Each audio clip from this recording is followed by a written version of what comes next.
Sa isang desoladong larangan ng digmaan, apat na matatapang na mandirigma ang humaharap sa Demon King sa isang huling laban na magpapasya sa kapalaran ng mundo. Ang apat sa kanila ay nagtutulungan, pinagsasama ang kanilang mahika, kasanayan sa espada, at pagtutulungan laban sa makapangyarihang kaaway. Sa kabila ng napakalakas na kapangyarihan ng Demon King, hindi sila sumusuko at patuloy na sumusulong. Habang umabot na sa rurok ang labanan, nakakita ng pagkakataon ang blondeng bayani at itinaga ang kanyang espada sa katawan ng Demon King. Kaagad pagkatapos, ang mage ng grupo ay nagpalabas ng isang napakalakas na lightning spell na bumagsak sa Demon King ng may napakalakas na puwersa.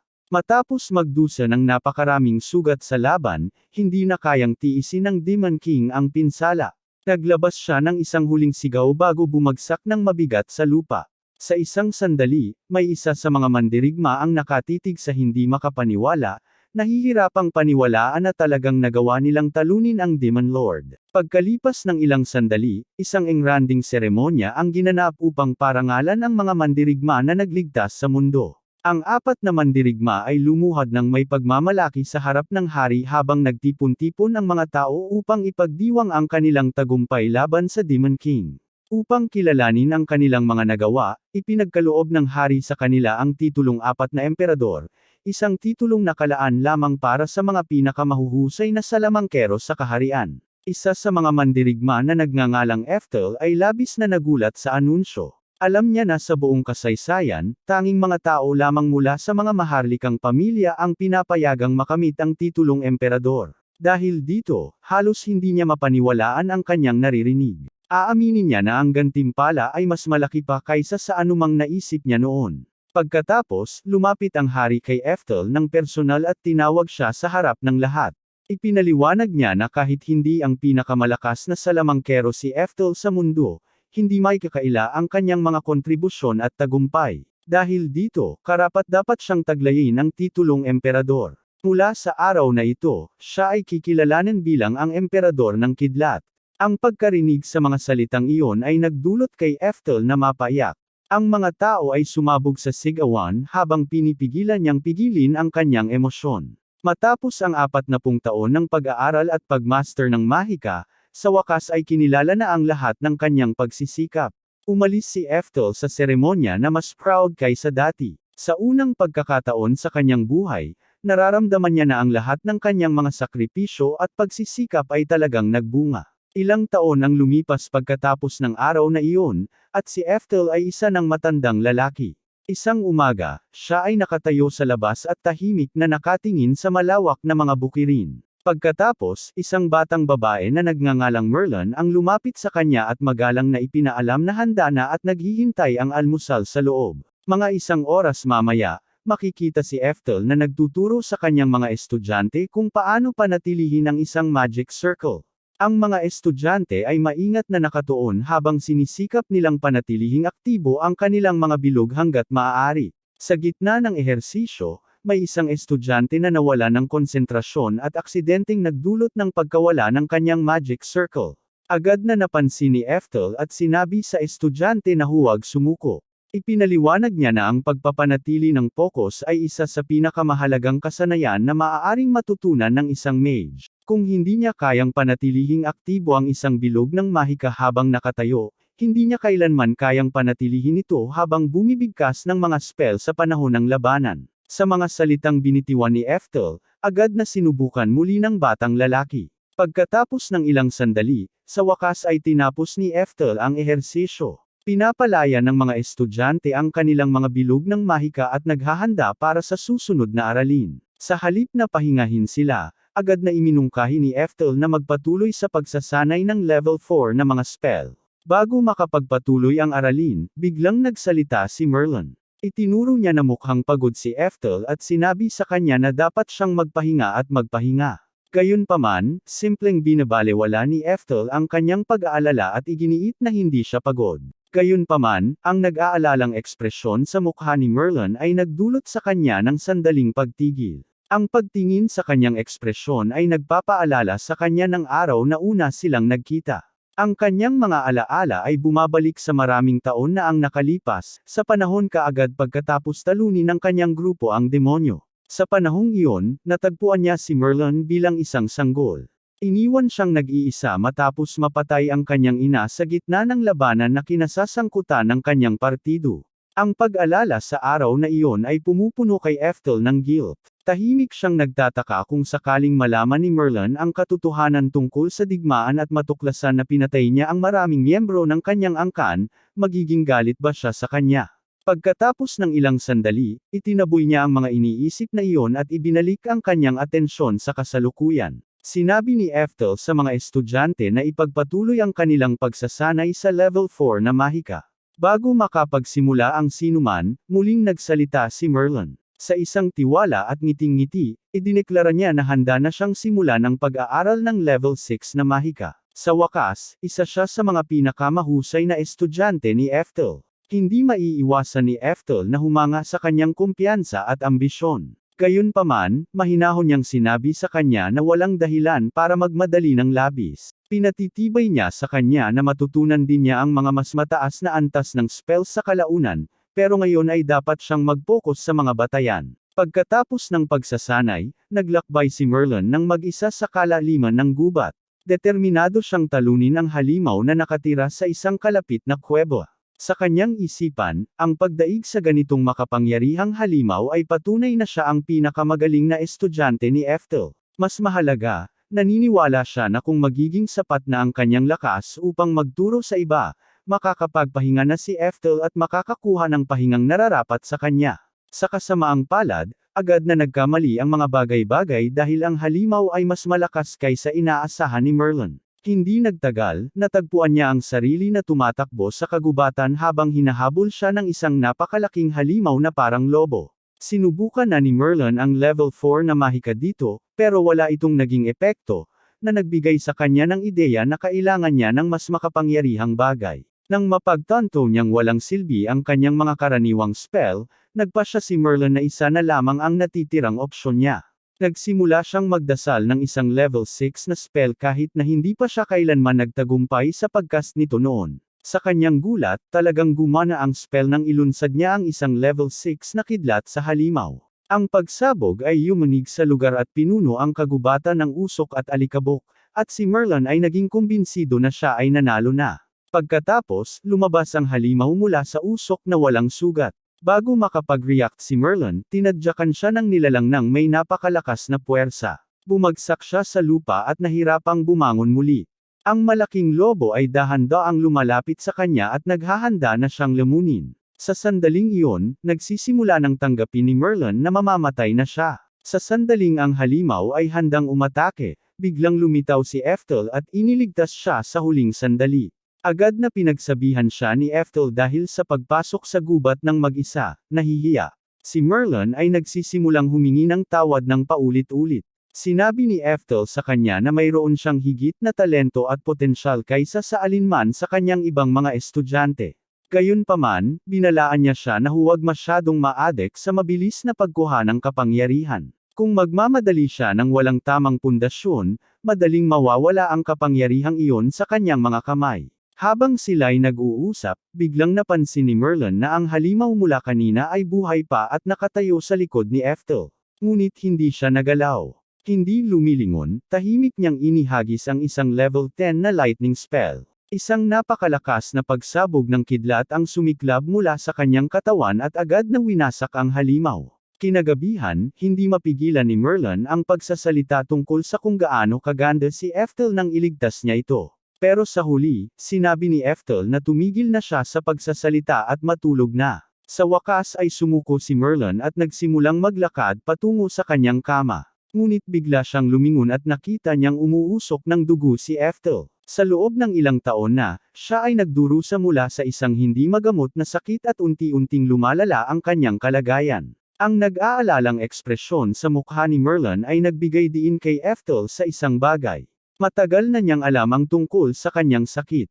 Iyon ang tunay na dahilan kung bakit pinipilit niyang maging mas malakas. Tahimik na hinihiling ni Merlin kay Ethel na alagaan ang kanyang sarili at magpahinga ng mabuti hanggat maaari. Sinabi niya sa kanya na wala na siyang masyadong oras. Dahil dito, wala siyang pagnanais na gugulin ang natitirang mga taon niya na nakahiga sa kama at naghihintay sa katapusan. Sa halip, gusto niyang gugulin ang natitirang oras niya sa paggawa ng mga bagay na pinakamamahal niya. Gusto niyang ipagpatuloy ang pagtuturo sa mga talentadong estudyante tulad niya at tulungan silang maging magagaling na mga salamangkero. Aminado si Ethel na palagi niyang gustong maging pinakamalakas na mage, ngunit nalilito siya dahil sa pagkakaalam niya, siya na ang pinakamalakas. Pagkatapos ng lahat, binigyan siya ng titulong Emperor ng Kidlat. Sabi ni Ethel na nauunawaan niya kung bakit niya yun iniisip pero iba ang katotohanan. Kahit na siya ang pinakamatanda sa mga emperador at nakamit ang maraming dakilang bagay, palaging may malinaw na agwat sa pagitan niya at ng ilan sa mga miyembro ng kanyang partido. Dahil dito, hindi niya kailanman tunay na itinuring ang sarili bilang pinakamalakas. Kinabukasan, may kumatok sa pinto si Ethel at sinabi sa kanya na natapos na ng Flame Emperor ang kanyang pananaliksik tungkol sa kakayahang mahika. Nagtataka, binasa ni Ethel ang dokumento, at mabilis niyang natuklasan na nakahanap ang Flame Emperor ng paraan upang matukoy ang kakayahan ng isang tao sa mahika. Ito ay isang bagay na pinaniniwalaan ng mga tao na imposibleng mangyari, kaya't agad na pinuri ni Ethel siya bilang isang henyo. Nais na subukan agad ang bagong pamamaraan, inilagay ni Ethel ang isa sa mga buhok ni Merlin sa loob ng isang test tube at isinagawa ang eksperimento. Ang mga kulay na lumilitaw sa loob ng tubo ay nagpapakita ng lakas ng kanyang mga mahika. Ipinapakita ng mga resulta na siya ay may S-rank na kakayahan sa parehong hangin at tubig na mahika, na talagang kahanga-hanga. Mayroon din siyang B-rank na kakayahan sa apoy na mahika at C-rank na kakayahan sa lupa na mahika. Dahil si Ethel ang nag-alaga kay Merlin mula pa noong siya ay sanggol, alam niya na tumpak ang mga resulta ng pagsusulit. Bago ang pagtuklas na ito, ang mga estudyante ay kailangang gumugol ng maraming taon sa pag-aaral ng mga pangunahing spells mula sa bawat mahika. Tanging pagkatapos ng sapat na pagsasanay ay magkakaroon ng ideya ang mga guro tungkol sa likas na talento ng isang tao gamit ang bagong pagsusulit na ito. Gayunpaman, maaari nilang matukoy ang kakayahan ng isang tao mula sa sandaling sila ay ipinanganak. Gagawin nitong mas epektibo ang pagsasanay at makakatulong sa mga talentadong tao na lumakas ng mas mabilis. Pagkatapos ay humiling si Ethel na siya na mismo ang kumuha ng pagsusulit. Agad na sinabi ni Merlin na wala nang kailangan dahil malinaw na magiging pinakamataas ang kanyang resulta. Gayunpaman, iginiit ni Ethel. Ipinaliwanag niya na kahit hindi niya kailanman maabot ang pinakamataas na antas ng mahika, gusto niyang malaman kung nagkaroon man siya ng talento para dito. Isinasagawa ang pagsusuri, ngunit ang resulta ay ganap na walang kulay. Isa sa mga estudyante ang tumingin sa mga tagubilin at ipinaliwanag na ang walang kulay na resulta ay nangangahulugang walang anumang kakayahan sa mahika ang tao. Agad niyang idinagdag na tiyak na may mali dahil isa si Ethel sa pinakamalalakas na mage na buhay. Sa isang sandali, nawawalan ng kontrol si Ethel. Humiling siya na ulitin ang pagsusuri. Uulitin ito ng mga estudyante ng maraming beses, ngunit hindi kailanman nagbabago ang resulta. Bawat isa sa mga pagsusuri ay bumabalik na walang kulay. Habang nakatitig siya sa mga resulta, unti-unting nauunawaan ni Ethel ang isang bagay. Naalala niya kung paano palaging mas matagal sa kanya ang pag-aaral ng mahika kumpara sa iba. Naalala niya kung paano siya palaging nalalampasan ng ibang mga emperador sa kabila ng lahat ng kanyang pagsisikap. Sa unang pagkakataon, napagtanto niya ang katotohanan. Ang dahilan kung bakit palagi siyang naiwan ay dahil wala siyang kahit anong kakayahan sa mahika. Ang pagkaalam na ito ay lubos na nagwasak sa kanya. Nagsimula siyang umubo ng malakas, at nagmadali si Merlin na tingnan siya. Mamaya, kumatok siya sa kanyang pinto at sinabi niyang gusto niyang dalhan siya ng tubig. Pero sinabi lang ni Ethel na lumayo siya. Nakahiga mag-isa sa kama, nagmumuni-muni siya tungkol sa kanyang buhay. Naalala niya ang pangarap na daladala niya sa loob ng dekada, na maabot ang pinakamataas na antas ng mahika. Ngayon, ang pangarap na iyon ay ganap ng nawasak. Kahit gaano siya kasipag, wala siyang talento na kinakailangan para maabot ang layuning iyon. Ang pagkabigo ay nagiging labis na nakakabahala. Iniisip niya kung gaano siya kaawa-awa at kung paano walang kabuluhan ang lahat ng kanyang mga pagsisikap. Bigla siyang nagkaroon ng atake sa puso. Sa sandaling iyon, isa sa kanyang mga kasanayan na tinatawag na second reincarnation ay nag-activate.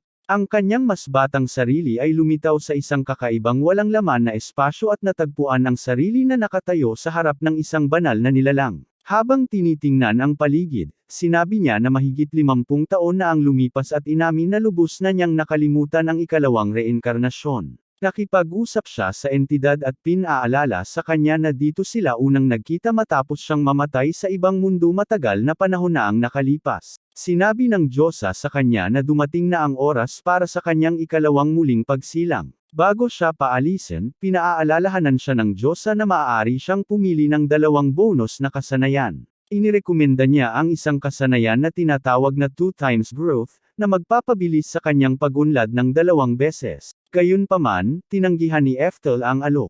Sabi niya na sapat na ang kaalamang mahika na mayroon na siya. Kung bibigyan siya ng sapat na oras para magtrabaho ng mabuti at magpabuti, hindi na niya kailangan ng anumang espesyal na benepisyo. Ang Diyosa ay humanga sa kanyang sagot. Umiti siya, biniro siya ng magandang kapalaran, at ipinadala siya sa isang bagong mundo. Sandali lang, nagising si Eftel sa katawan ng isang batang lalaki. Bigla siyang naupo ng tuwid habang nagsisimulang bumalik ang mga alaala sa kanyang isipan. Bilang nalilito pa rin, bumaba siya at agad siyang sinalubong ng kanyang ina, na mainit na niyayakap siya at sinabing handa na ang almusal. Habang kumakain siya kasama siya, patuloy na bumabalik ang kanyang mga alaala hanggang sa wakas ay maging malinaw ang lahat. Napagtanto niya na ito na ang kanyang ikatlong buhay. Determinado na hindi sayangin ang pagkakataong ito, nangako si Eftel sa kanyang sarili. Sa pagkakataong ito, matututuhan niya ang mahika kahit ano paman. Sa kasamaang palad, agad niyang natuklasan na wala pa rin siyang kakayahang mahika sa bagong buhay na ito. Ang balita ay nagwasak sa kanyang mga pag-asa, at nagsimula siyang maniwalang muli siyang mapapalimitahan sa level 10 na mahika, tulad ng dati. Isang araw, habang nakahiga sa isang bukirin at nag-iisip tungkol sa kanyang hinaharap, bigla siyang nakarinig ng malalakas na ingay. Nakikita niya ang isang galit na dragon na lumilipad sa kalangitan habang isang grupo ng mga kabalyero ang desperadong humahabol dito. Nang hindi nag-iisip, nagsimula si Eftel na tumakbo patungo sa kanila. Gayunpaman, mabilis siyang huminto at naaalala na siya ay 4 na taong gulang pa lamang.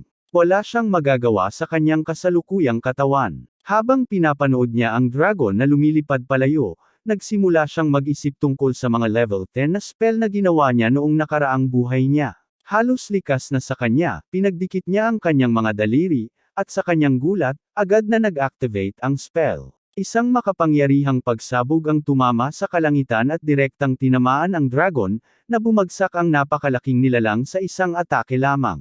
Nakatitig si Eftel sa hindi makapaniwalang pangyayari, ngunit sa wakas ay natuklasan din niya ang katotohanan. Kahit na siya ay muling isinilang sa isang bagong mundo, taglay pa rin niya ang parehong mga kakayahan at kapangyarihan na mayroon siya sa kanyang rurok sa kanyang nakaraang buhay. Habang lumilipas ang panahon, ginugol ni Eftel ang karamihan sa kanyang mga araw sa pag-aaral at pananaliksik ng lahat ng kanyang makakaya.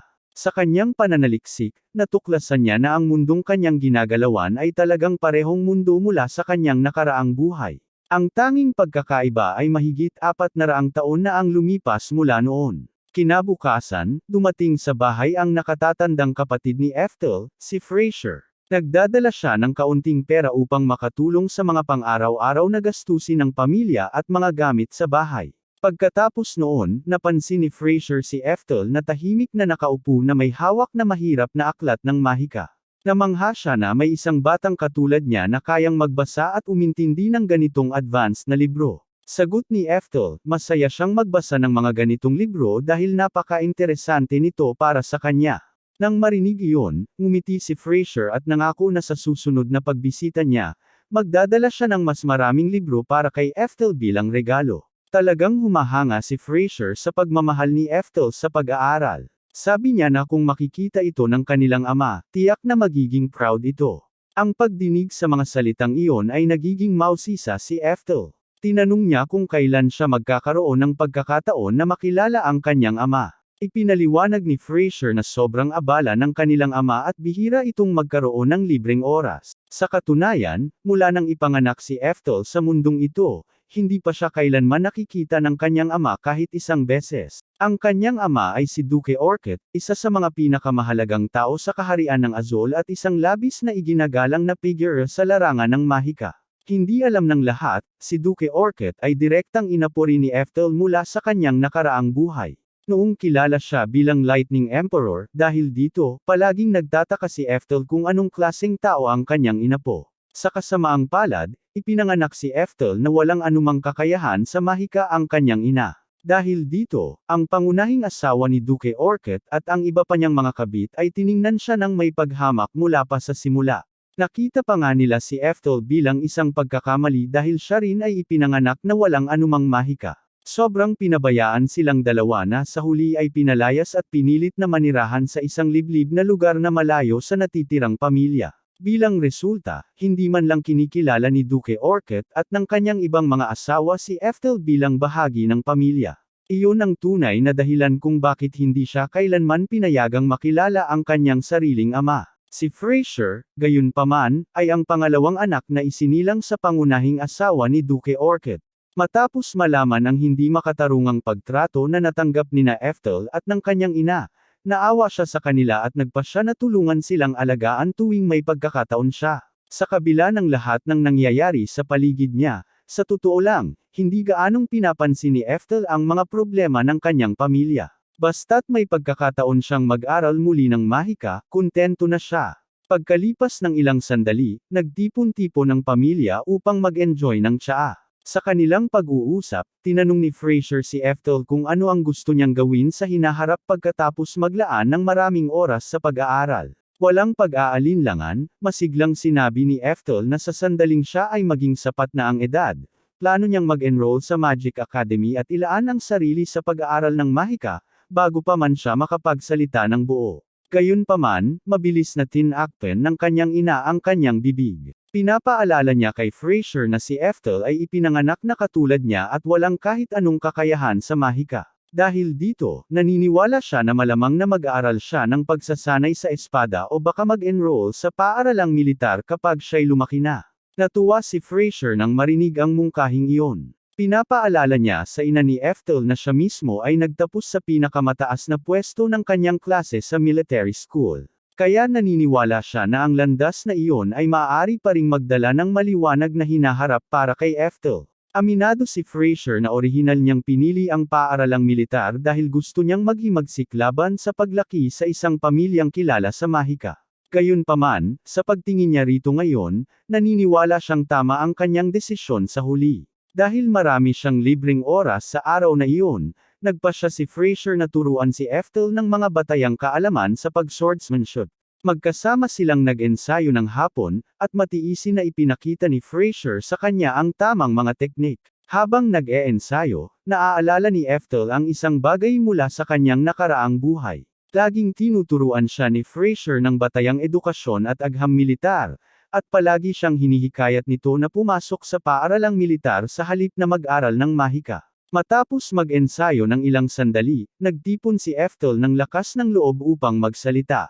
Sinabi niya kay Fraser na talagang gusto niyang pumasok sa Magic Academy. Lumuhad si Fraser upang makausap si Ethel ng harapan. Maingat niyang pinaaalalahanan siya na siya ay ipinanganak na walang anumang kakayahan sa mahika. Sabi ni Ethel na alam na niya iyon, gayunpaman, binanggit din niya na kaya pa rin niyang gumamit ng mahika, at mayroon pa rin siyang mana. Sa kaibuturan, naniniwala si Ethel na kung makakapag-aral siya sa Magic Academy, maaaring sa wakas ay matutuklasan niya ang lihim sa paglagpas sa mga limitasyong matagal nang pumipigil sa kanya, matapos pakinggan ang taos-pusong kahilingan ni Ethel.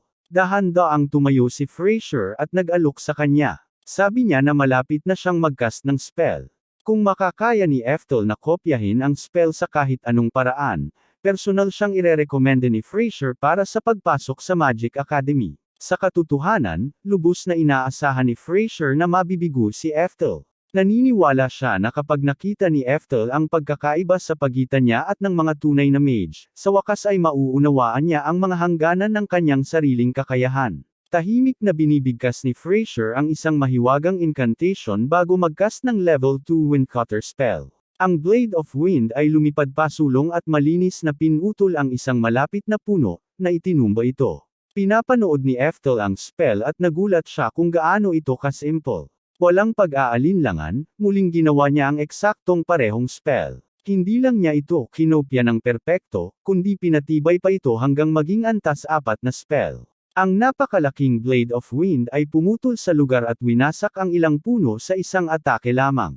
Nakatayo si Fraser doon na puno nang hindi makapaniwala. Hindi niya maunawaan kung paano nagawa ni Ethel, na sinasabing walang anumang kakayahan sa mahika, na makapag-cast ng napakalakas na spell. Wala namang balak si Ethel na ipakita ang katotohanan. Hindi niya maipaliwanag na lahat ng kanyang kaalaman at karanasan sa mahika ay nagmula sa mga alaala ng kanyang nakaraang buhay sa pamamagitan ng muling pagsilang. Sinasabi lang ni Ethel na hindi siya sigurado kung paano siya nakakagamit ng ganitong uri ng mahika. Sa pagkakaalam niya, nagagawa niya lang ito ng natural at wala siyang tunay na paliwanag kung bakit. Pagkatapos, sinabi niya ng walang pakialam na kaya pa niyang mag-cast ng magic hanggang level 10. Sa sandaling marinig iyon ni Fraser, labis siyang nagulat at agad na nawala ng malay. Hanggang ngayon, hindi pa kailanman ipinakita ni Ethel ang kanyang mahika sa sinuman. Gayunpaman, matapos makita ang reaksyon ni Fraser, napagtanto niya na mayroong malaking pagkakaiba sa kasalukuyang panahon ng mahika. Ang kanyang mga iniisip ay bumabalik sa araw na tinalo niya ang dragon gamit ang isang simpleng kidlat na spell. Ang mga kabalyero na nakasaksi nito ay hindi makapaniwala sa kanilang nakita, sa halip na isipin na ito ay simpleng makapangyarihang mahika lamang. Inisip nila na ito ay isang himala na ipinadala ng Diyos. Habang si Fraser ay hindi pa nagigising sa kama, ginugugol ni Ethel ang susunod na ilang oras sa pag-iisip tungkol sa lahat ng natutunan niya tungkol sa nakaraang 400 taon. Matapos pag-isahin ang lahat, nakarating siya sa isang malinaw na conclusion. Ang pangkalahatang antas ng mahika ay labis na bumaba mula sa kanyang nakaraang buhay. Napagtanto rin niya na ang pagbibigay ng spells ng walang pagbigkas at incantation ay napakabihira na sa panahong ito. Iyan ang dahilan kung bakit labis na nagulat si Fraser nang makita niyang napakadali lang niyang nag-cast ng magic. Mula sa sandaling iyon, nagpasya si Ethel na ang pagtatago ng kanyang tunay na kakayahan ang pinakamainam na pagpipilian. Sa wakas, nagising si Fraser nang bigla. Kahit na binuksan na niya ang kanyang mga mata, labis pa rin siyang nabigla kung gaano kadali na itawid ni Ethel ang spell na iyon. Sinusubukang iwasan ang anumang gulo, kalmado siyang sinabi ni Ethel na mag-relax. Iginiit niya na ang lahat ng naaalala ni Fraser ay wala nang iba kundi isang kakaibang panaginip. Sa gulat ni Ethel, talagang naniwala si Fraser sa kwento. Dahil dito, nagagawa ni Ethel na magpatuloy sa kanyang pagsasanay ng lihim nang hindi napapansin ng sinuman upang mapasaya si Fraser. Nagpapanggap din si Ethel na tinanggap na niya ang ideya na pumasok sa military school sa halip na sa Magic Academy. Bilang bahagi ng kanyang pagsasanay, patuloy na tinuturuan siya ni Fraser ng sining ng espada. Sa panahon ng pagsasanay, paulit-ulit na tinalo si Ethel. Gayunpaman, ang bawat pagkatalo ay nag-uudyok sa kanya na magtrabaho ng mas mabuti pa. Sa halip na panghinaan ng loob, ginagamit niya ang bawat pagkatalo bilang isa pang dahilan upang maging mas malakas. Pagdating ng edad na 10, ang kasanayan ni Ethel sa paggamit ng espada ay lubos na umunlad. Madali niyang nahahati ang isang malaking troso sa isang swing lamang, na nagpapakita kung gaano siya kalakas na ngayon.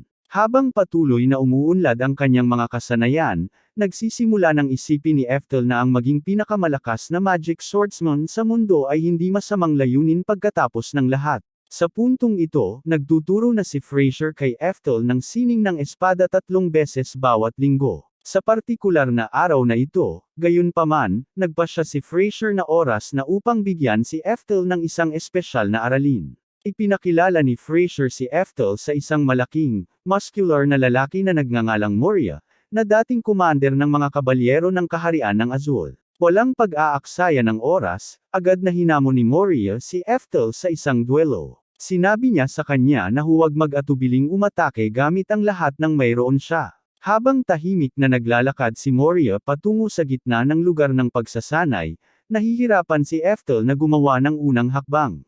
Ang nakakatakot na aura ni Moria ay napakalakas na nagdudulot ito sa kanya ng pagkatigilan sa loob ng isang sandali.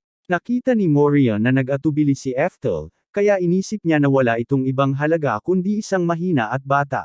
Sugod siya ng diretso sa kanya, umaasang matatapos ang laban sa isang atake lamang. Sa huling sandali, umiwas si Ethel. Gamit ang pisikal na pagpapahusay na mahika upang palakasin ang kanyang katawan, Mabilis siyang sumagot ng ilang malinis na suntok, na nagulat si Moria. Habang nagpapatuloy ang duelo, napagtanto ni Moria na mas talentado si Eftel kaysa sa inaasahan niya. Agad niyang naintindihan kung bakit mataas ang pagtingin ni Fraser sa kanya. Sumang-ayon si Fraser at ipinaliwanag na kahit na walang kakayahan si Eftel sa mahika, mayroon siyang napaka-smooth na kontrol sa mana na dumadaloy sa kanyang katawan. Ang labanan ay nagpapatuloy, ngunit unti-unti, si Moria ay nagsisimulang itulak si Eftel sa depensa ba. Nang mapagtanto niyang siya ay nalulupig, nagpa siya si Eftel na gamitin ang isang teknik na natutunan niya sa isa sa kanyang mga nakaraang buhay. Nahuli niya si Moria sa hindi inaasahang pagkakataon, itinapon siya sa kanyang balikat, at tinamaan siya ng diretsyo. Sa ganitong paraan, nanalo si Eftel sa duelo. Tinatanggap ni Moria ang kanyang pagkatalo nang hindi nagrereklamo. Tumatawa siya, pinapalo si Eftel sa ulo, at sinasabi sa kanya na matagumpay niyang nalampasan ang pagsubok. Pagkatapos ay lumapit si Fraser at ibinulgar ang katotohanan. Ipinaliwanag niya na si Moria ay talagang ang punong guro ng Azul Military Science Academy. Dahil humanga si Moria sa pagganap ni Eftel, opisyal na niyang naipasa ang entrance test at ngayon ay may garantisadong pwesto na sa akademya. Si Eftel ay nahuli ng lubos na hindi handa. Lahat ay nangyayari ng napakabilis na nagsisimula siyang magtaka kung paano pa nga ba umabot sa ganitong sitwasyon. Ilang taon ang lumipas, nagsimula ang malakas na bagyo. Habang lahat ay nananatili sa loob upang iwasan ang ulan, napansin nila si Eftel sa labas at inisip na lang na nagpatuloy siya sa kanyang pagsasanay sa espada. Sa katotohanan, si Eftel ay pumasok ng malalim sa gubat upang lihim na mag-practice ng kanyang level 10 na mahika. Nagpakawala siya ng isang napakalakas na kidlat na spell na bumagsak sa lupa ng may napakalakas na puwersa. Ang pagsabog ay napakalakas na inisip ni Fraser na ito ay isang natural na kidlat at agad na tumakbo papasok sa gubat upang tiyakin na ligtas si Eftel. Matapos makumpirma na wala siyang nangyari, pinaalalahanan ni Fraser si Eftel na siya ay 14 na taong gulang na. Ibig sabihin, kapag nag-50 na siya, opisyal na siyang magsisimulang mag-aral sa Military Science Academy. Ang problema ay wala namang kagustuhan si Eftel na pumunta roon. Alam niya na magiging mas mahirap ang buhay sa akademya dahil wala pa rin siyang kakayahang mahika. Sa halip, plano niyang umalis ng bahay sa oras na mag-15 siya at maglakbay mag-isa upang habulin ang kanyang pangarap na makapasok sa Magic Academy. Hindi nagtagal, natanggap ng ina ni Eftel ang balita na gusto siyang makita ng kanyang ama, labis na nagalak. Niyayakap niya ito, naniniwala na ito na ang pagkakataon na makikita na ni Eftel ang kanyang ama sa kauna-unahang pagkakataon. Gayunpaman, hindi na nasasabik si Eftel sa ideyang iyon. Matapos siyang balewalain sa buong buhay niya, wala siyang nakikitang dahilan para makipagrelasyon sa isang taong hindi kailanman kumilala sa kanya. Gayunpaman, nang makita niyang masaya ang kanyang ina at si Fraser, nagbago ang kanyang isip. Sa halip na tumakas, nagpasya siyang ituloy ang pagpasok sa paaralang militar. Kinabukasan, tumanggap si Eftel ng isang espesyal na imbitasyon at naglakbay patungo sa mansyon ng kanyang ama. Sa kabila ng lahat ng nangyari, medyo nasasabik pa rin siya na sa wakas ay makilala ang lalaking siya ring inapo mula sa kanyang nakaraang buhay. Sa kasamaang palad, ang pulong ay kabaligtaran ng kanyang inaasahan. Sa sandaling magkatapat sila, tinitingnan ni Duke Orcott si Eftel nang may paghamak at agad siyang tinawag na kaiyahiya dahil lamang sa ipinanganak siyang walang anumang kakayahan sa mahika. Pagkarinig sa mga salitang iyon, agad na napagpasyahan ni Eftel na ang kanyang ama ay walang iba kundi isang walang pusong tarantado. Pagkatapos ay binanggit ng Duke na alam na niya na nakatanggap si Eftel ng espesyal na imbitasyon sa Military Science Academy. Sa simula, akala ni Eftel ay talagang ipinagmamalaki siya ng kanyang ama. Gayunpaman, agad na lumalabas ang tunay na dahilan ng Duke. Sabi niya, masaya lang siya dahil hindi na sila Eftel at ang kanyang ina ang nasa ilalim ng kanyang pangangalaga. Dahil si Eftel ay mag-aaral na sa akademya, hindi na siya kailangang gumastos ng isa pang barya para suportahan sila. Mula ngayon, kailangan na nilang alagaan ang kanilang sarili. Sa sandaling iyon, napagtanto ni Eftel na inanyayahan lamang sila ng Duke sa mansyon upang insultuhan sila ng huli. Bago umalis, inutusan ng Duke ang isa sa kanyang mga anak, isang lalaking nagngangalang Joaquin, na makipaglaban kay Eftel at alamin kung siya ba talaga ay may kakayahang makaligtas sa Military Science Academy. Sa sandaling marinig ni Joaquim ang utos, isang malawak at nakakabahalang ngiti ang kumalat sa kanyang mukha. Bago magsimula ang duelo, binigyan ni Fraser si Ethel ng huling babala. Sinabi niya na kahit na hindi mukhang delikado si Joaquim, siya ang pinakamahusay na estudyante sa kanilang paaralan pagdating sa pakikipaglaban gamit ang espada. Dahil dito, pinayuhan niya si Ethel na sumuko kung mapagtanto niyang wala siyang pagkakataong manalo. Tahimik na pumayag si Ethel at sinabi niyang nauunawaan niya ang ibig sabihin ni Fraser. Pagkatapos ay humakbang si Ethel pasulong upang simulan ang laban, at agad na inihagis ni Joaquim ang isang espada patungo sa kanya. Pagkakuha ni Ethel dito, napansin niyang mas mabigat ang sandata kaysa sa inaasahan niya. Ipinaliwanag ni Joaquim na ito ay isang espada na gawa sa hardwood, hindi isang karaniwang sandata para sa pagsasanay. Sabi niya na kung tama ang pagkakasalpak ng atake, ang espada ay sapat na matibay upang durugan ang bungo ng isang tao o ganap na sirain ang kanilang mga buto. Pagkatapos niyang sabihin iyon, biglang ngumiti si Joaquim ng baluktot at tumitig ng diretso kay Ethel. Sabi niya na ang ina ni Ethel ay nagdala lamang ng kahihiyan sa pamilyang Maharlika dahil nagkaanak siya ng isang bata na walang talento sa mahika. Aaminin niyang palagi niyang gustong patayin siya mismo, pero dahil hindi na niya magagawa iyon, kailangan na lang niyang patayin ang anak nito. Sa sandaling marinig ni Ethel ang mga salitang iyon, ang kanyang ekspresyon ay naging ganap na malamig. Napagtanto niya na sina Joaquim at ang Duke ang pinakamahirap pakisamahan na mga tao na kanyang nakilala.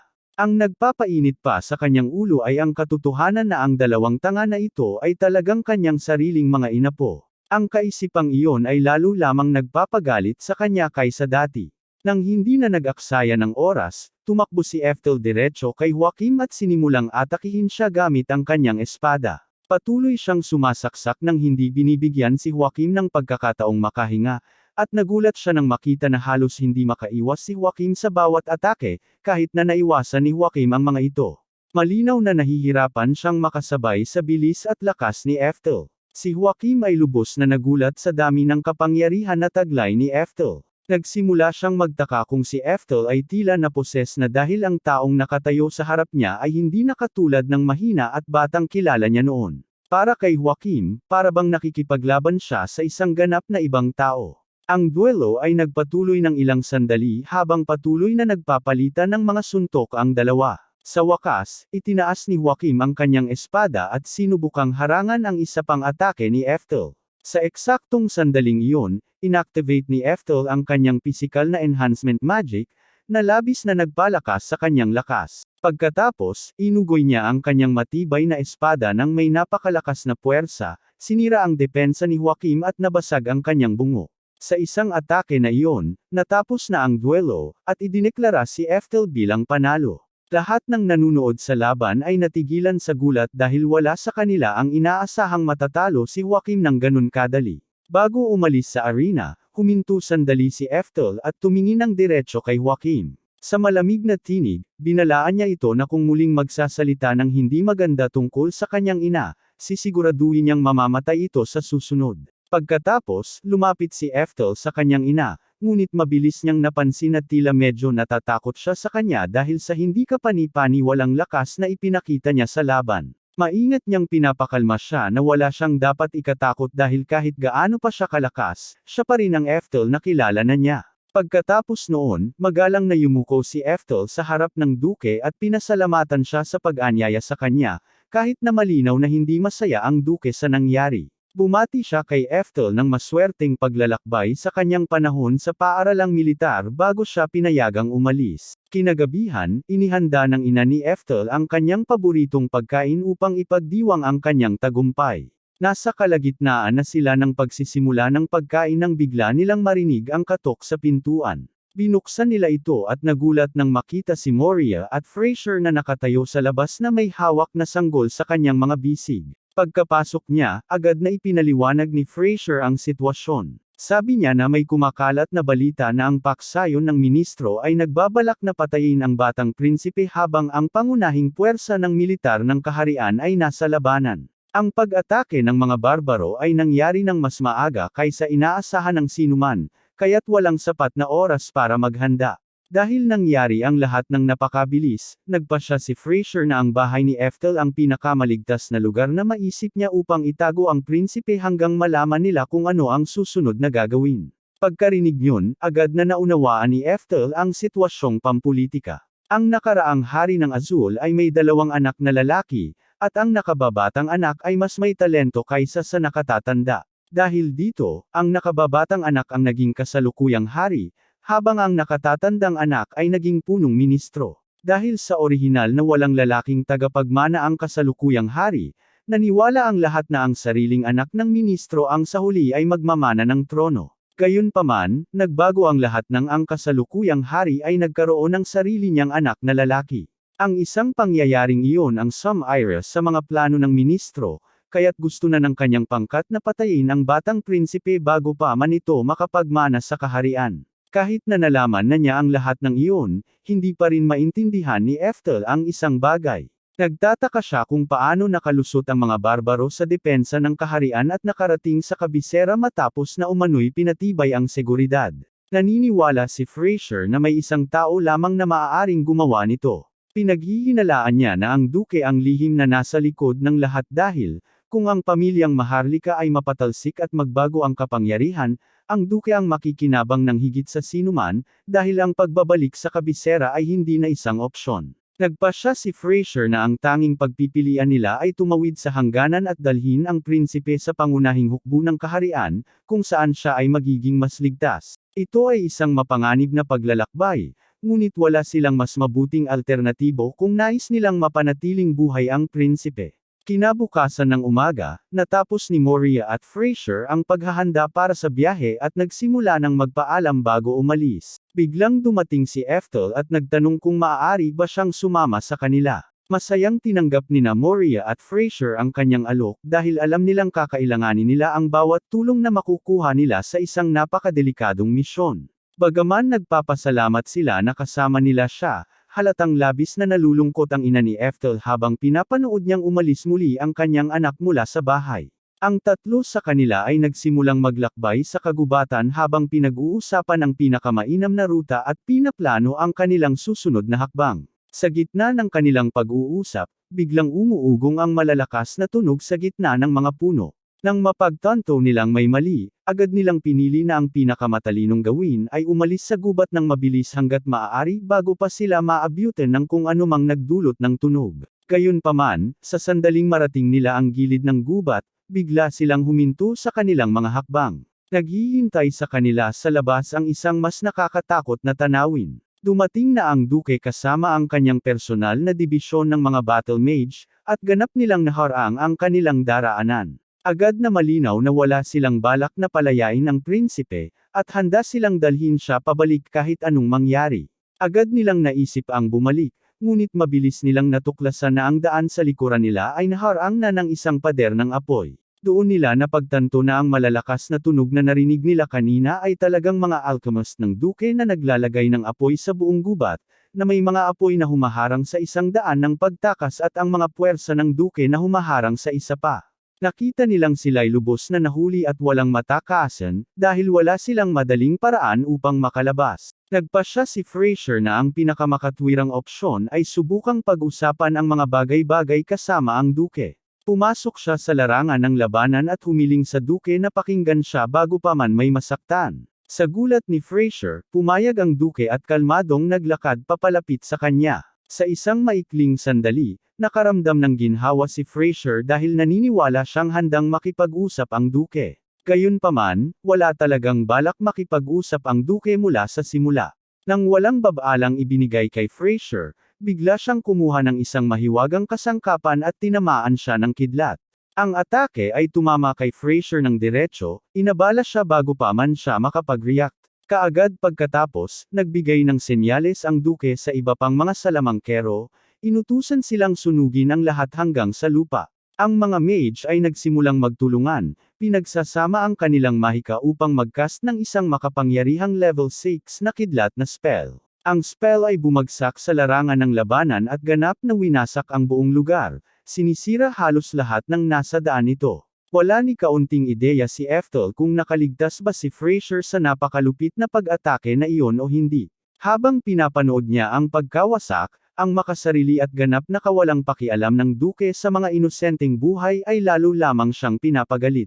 Bawat segundo na lumilipas ay nagiging mas matindi ang kanyang galit. Napansin ni Moria na ang ekspresyon ni Eftel ay naging mas madilim kaysa dati at agad siyang sinubukang pakalmayan bago siya mawala ng kontrol. Gayunpaman, hindi pinansin ni Eftel ang kanyang pag-aalala at sinabi lamang na ipapakita niya sa kanila kung ano ang tunay na mahika. Pagkatapos, tahimik na lumakad si Eftel patungo sa labanan nang walang kahit kaunting takot. Sa harap ng lahat, nag-cast siya ng level 9 na spell ng yelo na may napakalakas na kapangyarihan. Sa isang iglap, kumalat ang nagyayelong mahika sa buong larangan ng digmaan at ganap na nagyelo ang buong kagubatan. Ang hindi kapani-paniwalang pagpapakita ng mahika ay nag-iwan sa bawat isa sa mga mage, kasama na ang Duke mismo, na nakatitig sa labis na pagkabigla dahil wala sa kanila ang kailanman nakakita ng ganitong kamanghamanghang kapangyarihan noon. Sa sandaling napagtanto ng Duke na ang taong nakatayo sa harap niya ay si Eftel, agad niyang inutusan ang kanyang mga mage na itigil na ang pagtipid at ipakita sa kanya kung ano talaga ang kanilang kayang gawin. Walang pag-aalinlangan, muling pinagsama-sama ng mga mage ang kanilang lakas at nagpalabas ng ilang level 5 na mga palaso ng pagsabog diretso kay Eftel. Ang mga atake ay tila tumama sa kanya ng diretso, na lumilikha ng isang napakalaking pagsabog na yumanig sa buong larangan ng labanan. Agad na nagsimula ang Duke na magdiwang, kumbinsido na walang sinuman ang makakaligtas sa isang atake ng ganitong kalakihan, ngunit habang unti-unting nawawala ang usok, lahat ay napapabuntong hininga. Si Eftel ay nakatayo pa rin sa eksaktong lugar kung saan siya naroon dati, na walang kahit anong pinsala. Lumabas na pinrotektahan niya ang kanyang sarili gamit ang kanyang palaging nakabukas na Magic Defense Circle, na nagbigay daan sa kanya na harangin ang buong pagsabog nang hindi nagkaroon ng kahit isang sugat. Inutusan ng Duke ang lahat ng kanyang mga mage na ilabas ang level 6 na kidlat na spell laban kay Eftel. Habang papalapit ang makapangyarihang atake sa kanya, hindi maiwasan ni Eftel na hindi magalit sa buong sitwasyon. Ang spell na ginagamit laban sa kanya ay ang mismong maalamat na lightning magic na orihinal na ipinangalan sa kanya. Ang makita itong ginagamit sa napakapangit na paraan ay lalo lamang siyang inis. Nang walang kahit kaunting pag-aalala, tahimik na nagcast si Eftel ng level 7 energy guard spell at walang kahirap-hirap na naharang ang buong atake. Ang napakalaking kidlat na spell ay nawala ng walang bakas sa kanya. Ang bawat mage na nanunood ay lubos na naguluhan dahil ang level 6 na lightning spell ay itinuturing na alamat na mahika. Palagi nilang pinaniniwalaan na imposibleng may sinuman ang makaharang nito ng diretso. Pagkatapos noon, unti-unting kumakalat ang isang baluktot ng ngiti sa mukha ni Eftel. Bigla siyang tumakbo diretso sa hukbo ng mga salamangkero at sinimulang putulin ang mga ito isa-isa nang hindi binibigyan ng pagkakataong makabawi. Ang kanyang mga galaw ay napakabilis at napakalakas na ang mga mage ay ganap na walang magawa laban sa kanya. Isa-isa silang bumabagsak bago pa man nila maunawaan kung ano ang nangyayari. Nang mapagtanto nilang wala na silang kahit anong pagkakataon na talunin siya, iniwan ng natitirang mga salamangkero ang laban at sinubukang tumakas para sa kanilang buhay. Bago pa man sila makatakbo, itinaas ni Eftel ang kanyang kamay at nagcast ng level 10 lightning spell.